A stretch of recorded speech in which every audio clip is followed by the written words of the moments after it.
제보가 있는 곳에 무조건 갑니다. 이번 주 무간다 시작합니다. 박 기자, 이번 주엔 어떤 제보가 들어왔나요? 앵커 앞으로 생명보험이 가입이 돼 있는데 본인은 그 사실을 알지 못하고 사망 시 보험금을 지급받는 수익자 역시 전혀 모르는 누군가로 돼 있다면 기분이 어떠실 것 같나요? 제 명의로요? 생각만 해도 좀 소름 끼칠 것 같은데 영화나 소설에서 나올 법한 얘기 아닌가요? 그런데 그런 일이 실제로 벌어졌습니다. 그것도 이름만 대면 국민 대부분이 아는 그런 회사에서 벌어진 일인데요. 네. 영상 보면서 설명드리겠습니다.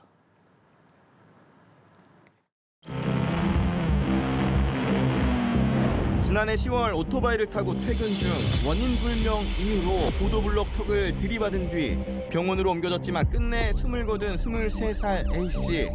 축구 선수로 활동했을 만큼 건강했던 아들의 갑작스러운 죽음에 황망하고 경황이 없었던 가족 앞으로 예상치 못했던 문자 한 통이 날아들었습니다. 새마을금고에서 보험이 있으니 확인하고 수령하라는 뜻으로 문자 한 통이 온 거예요. 존재조차 알지 못했던 아들 앞으로 가입돼 있었던 생명보험. 특히 아들 사망 시 보험금을 받아가는 수익자가 일면식도 없는 여성으로 돼 있어 가족들의 충격은 더 컸습니다. 사망 시 2억은 좀 넘는 그 정도 나오는 이라는 분이 이 보험을 들었으며 다 받아갈 수 있고 이라는 분만 이거를 확인할 수 있게끔 들어놓은 겁니다. 아예 알지도 못하는 이름조차 한번 들어보지도 못한 이름을 바탕으로 수소문해본 결과 B씨는 A씨 가족이 운영 중인 음식점에서 멀지 않은 곳에서 식당을 운영 중인 것으로 확인됐습니다.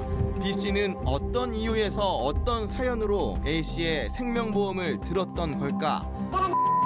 그렇게 들어놓은 거고 그렇게 다닐 때 한 거고 친척의 요청이 있어서 보험을 든 사실은 있다. 그게 뭐 잘못된지도 모르고 있었다. 그러니까 뭐 그러면 아무튼 수령가 운전 게한 300 받았나? 자, 정리를 해보면 아들이 사망했는데 그 생명보험의 수익자가 인근 음식점의 사장님이었고 또 아들이 사망한 뒤에 그분이 200만 원에서 300만 원을 받았다는 거죠. 그렇습니다. 새마을금고 측 취재를 해보니 2012년 창구 직원의 실수 때문에 벌어진 일이라고 했습니다. 그러니까 결국에는 B씨 역시 피해자였던 셈인데요. 새마을금고는 이름 때문에 벌어진 일이라고 해명했습니다. 영상 이어서 보시죠. 새마을금고 직원이 전화 와서 02년, 05년이 이제 헷갈려서 동명이인인데 직원의 실수로 그렇게 넣은 거니 어머님은 신경 쓸 거 없습니다. 저희 아들이 이제 4학년 때 들은 거라서 미성년자 때는 부모님 사인도 들어가야 되고 가족관계 증명서를 확인하고 철저하게 공제를 드는 걸로 아는데 부모님 사인 하나 없이 동의 하나 없이 들었다는 것도 이해가 안 갈 뿐더러 새마을금고에 따르면 2012년 보험 가입 당시 동명이인인 2002년생 A씨와 2005년생 A씨가 금고 회원으로 가입돼 있었는데 05년생 A씨 보험을 가입하려다가 직원의 클릭 실수로 02년생 A씨 보험이 가입됐다는 겁니다. 때문에 A씨 사망보험금은 지급되지 않고 대신 B씨에게 2012년부터 지난해 10월까지 납부한 보험료를 돌려준 것이라고 설명했습니다. 그런데 A씨 가족이 겪은 황당한 일 이뿐만이 아니었습니다. 한 달 조금 지날 때 앞이 캄캄하게 보이는 것도 하나도 없을 정도로 정말 슬픈 가운데 그 보험 든 지점에서 저희 쪽으로 찾아오겠다고 이제 연락이 오셨던 거예요. 얼굴 자체도 보기도 싫고 말도 듣기 싫습니다 하고 했는데 오신 분이 높으신 분이 애기 아빠랑 동창이라시더라고요. 과일 3박스라는 걸 들고 가게 오픈도 하기 전에 반찬을 주세요. 저희 술 한잔 먹고 가겠습니다. 계속 죄송한 태도가 아니고 재수 씨 저 얼굴 보고 웃으세요. 이런 말씀을 하시는 거예요. 애기 아빠랑 동창이든 뭐든 상관없이 저희 장례식장에 한번 안 나타나신 분이 갑자기 와서 이렇게 웃으세요, 하세요 이러는 것조차가 저는 죄송하다라는 마음을 갖고 있는 사람이라고는 절대 볼 수가 없었어요. A씨 가족 입장에선 2차 가해로도 느껴질 수 있는 일을 당한 건데 여기에 대해서 새마을금고 측에서는 뭐라고 하던가요? 해당 지점 관계자는 도의적 차원에서 죄송한 마음에 찾아뵌 것이라면서 A씨 가족이 받아준다면 지금이라도 다시 찾아뵙고 사과를 하고 싶다. 이런 입장을 밝혔습니다.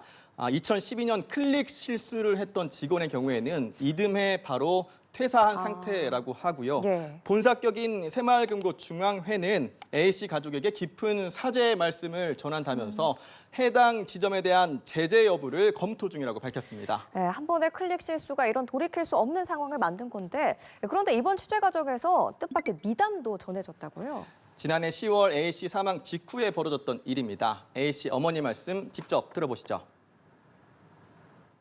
우리 아들 가면 누가 신경 써요. 업무 중에도 난 사고도 아니었고 퇴근길에 난 사고기 때문에 큰 회사일수록 산재 처리나 이런 부분에서 안 해주려고 더 밀어냈을 텐데 제주도 그룹을 이제 총책임자분이 장례식장에 직접 오셔가지고 경찰서에 조금만 잘못 써도 이게 산재 처리가 안 된대요. 너무 착실한 직원이었기 때문에 이제 아기도 있고 이런 상황이기 때문에 조서를 꾸미는 것도 정확하게 산재 처리할 수 있게끔 그것도 다 적어주고 산재를 받을 수 있게끔 저희가 도와드리겠습니다 하고 이렇게 얘기를 하시는 거예요. 산재 처리만도 저희들은 너무 감사한 부분이었는데 며느리가 홀몸이 아니기 때문에 뱃속의 아기까지 저희는 어느 정도는 책임을 져드리겠습니다 하고 말씀을 해주셔가지고 그러니까 아드님이 사실상 근무 중인 걸로 해서 둘째 출산 시 1억 혜택을 받게 해주겠다는 거잖아요. 그렇게 도와주시려고 회사에서는 이제 출산일이 언제냐 하고 계속 연락이 오는 상태예요. 저희는 정말 눈물만 흘릴 뿐이었죠. 네, 젊은 청년의 죽음을 대하는 두 회사의 대응이 극명하게 대비되는 이번 주 소식이었습니다. 이번 주 무간다 여기까지입니다. 박 기자 수고했습니다.